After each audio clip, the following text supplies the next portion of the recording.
Vous vous êtes déjà demandé si on peut trouver une bonne caméra action à moins de 100 euros? Ça tombe bien, c'est ce qu'on va voir. C'est Scud et bienvenue sur la chaîne.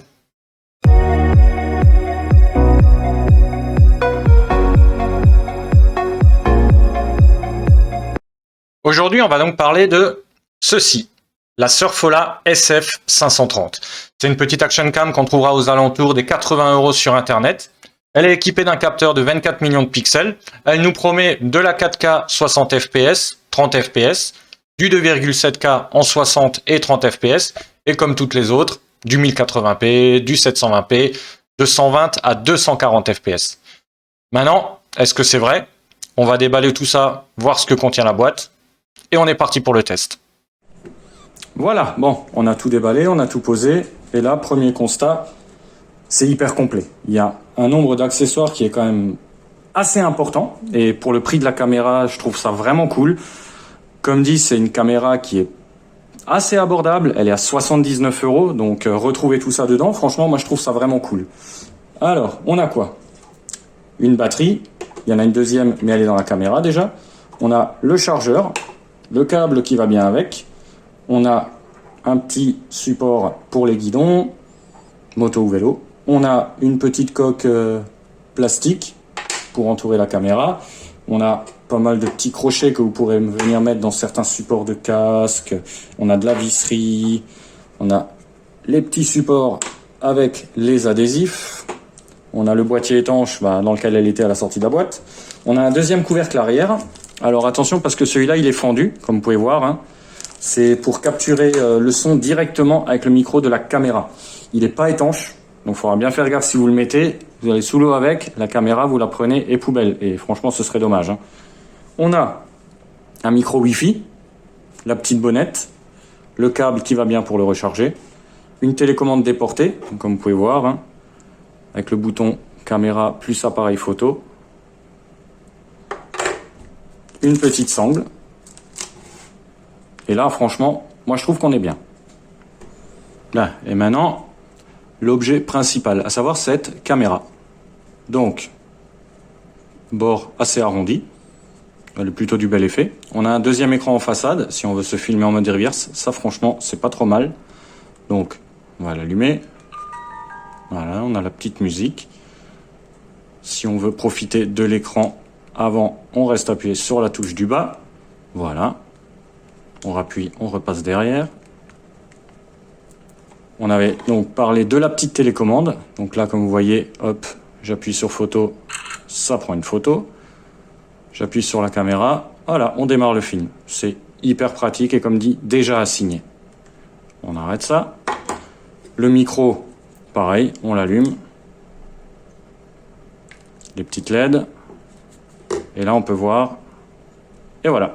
Il est déjà assigné. On peut contrôler le volume depuis le micro. Et sur celui-là, on a aussi une prise jack. C'est pas trop mal. Ça permettra de mettre des écouteurs pour écouter en temps réel le son. Et d'avoir un aperçu si on est un peu trop proche, si le son est dégueulasse. Hop, donc écran tactile. Là, on peut sélectionner les tailles de vidéo. Donc on est sur du 4K 60 images secondes, 30 images secondes, 2,7K 60, 30, 1080p en 120 images secondes, 60, 30, 720p 240 images secondes. Ça, franchement, c'est assez énorme, hein. 120, pareil, et 60. Dans les paramètres, bon, on a pas mal de choses, hein. Paramètres sonores, mode de plongée, perspective, les effets, calibration de distorsion, mode de conduite. Elle peut faire dashcam, donc elle enregistrera des séquences. Si jamais vous voulez la mettre dans la voiture, qu'il arrive quelque chose, vous aurez des petites séquences et vous aurez ce qui s'est passé. Si jamais, on l'espère pas, vous avez un accident. Le microphone, voilà, là vous pouvez le choisir, sans fil externe intégré. Mode d'inversion, donc si maintenant vous voulez mettre la caméra à l'envers, boum, vous mettez ce petit mode. L'arrêt automatique, donc soit vous le désactivez, la caméra ne s'éteint pas, 1 minute, 3 minutes, 5 minutes. Fréquence optique, bon, 60 Hz, c'est quand même plus joli. Pré-réglage de la date, de l'heure, formatage de la carte. Donc comme dit, carte que j'ai achetée à part, elle n'est pas fournie avec. C'est une Samsung 128 Go, c'est une catégorie U3 en V30, et ça, faudra bien faire gaffe quand vous l'achetez. Parce que si vous voulez enregistrer en 4K, faut pas prendre n'importe quoi. Là, comme dit, il préconise V30 U3. C'est ce qu'il y a de mieux. Je vous mettrai dans la description un petit lien qui vous montrera les différentes classes de cartes et à quoi ça correspond. Voilà, moi je dis maintenant, le mieux, c'est d'aller l'essayer. Et pour faire ça, un petit tour en moto, ça peut être pas mal. Allez, c'est parti.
Et là, je sais, vous allez me dire, il manque un truc. Elle est où la 4K 60 images secondes? Alors, je vais vous mettre un extrait, que vous puissiez voir ce que ça vaut, et on va en parler ensuite.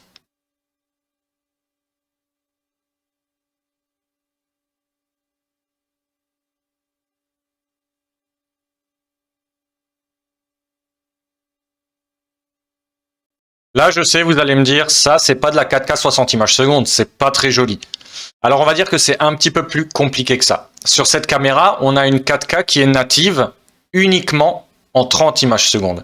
La 4K 60, c'est une 4K qui a été upscalée. Qu'est-ce que c'est? C'est juste du 1080p qui a été étiré pour atteindre la résolution de la 4K. Et c'est pour ça qu'on voit autant les pixels et que l'image a l'air un peu floue, voire pas très belle, il faut le dire. Mais bon, ça, sur une caméra à 80 €, il fallait un petit peu s'en douter. C'est pour ça que beaucoup d'autres concurrents se contentent de vous vendre de la 4K 30 images secondes. Maintenant que ça c'est dit, on va passer sur un test sur la partie son. 2 clips avec le micro interne et le micro Wi-Fi. Extrait numéro 1, on est sur le micro intégré. Et là, la caméra est à peu près à 60 cm de moi. On en profite, il fait beau. On va peut-être pas la sortir sous la pluie. Là, je l'ai mis dans son petit exosquelette en plastique. On profite un peu du paysage. C'est plutôt joli. Là, la différence, elle est quand même flagrante avec ce micro externe.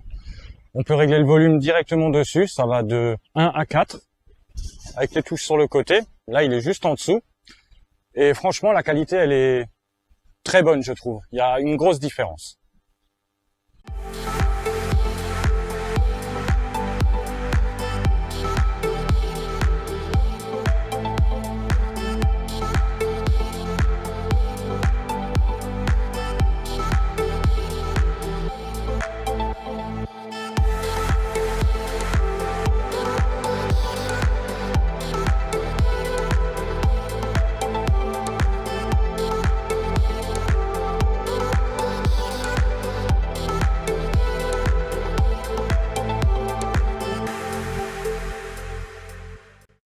Maintenant qu'on a vu tout ça, qu'est-ce qu'on peut dire de cette petite Surfola? Déjà pour le prix, il y a un lot d'équipement qui est donné avec, qui est très correct. Surtout la télécommande et le micro Wi-Fi. Ça, c'est un gros plus. Ensuite, bon, elle est jolie, mais elle fait un peu cheap. Après, elle s'allume, elle filme, elle prend des photos, et c'est ce qu'on lui demande. L'écran tactile, il est assez réactif. Gros point faible par contre, c'est cette 4K 60 images secondes. Ça, c'est un petit peu un mensonge. Ils auraient mieux fait de faire comme les autres et nous dire simplement 4K 30 images secondes. Et puis là, on était bon.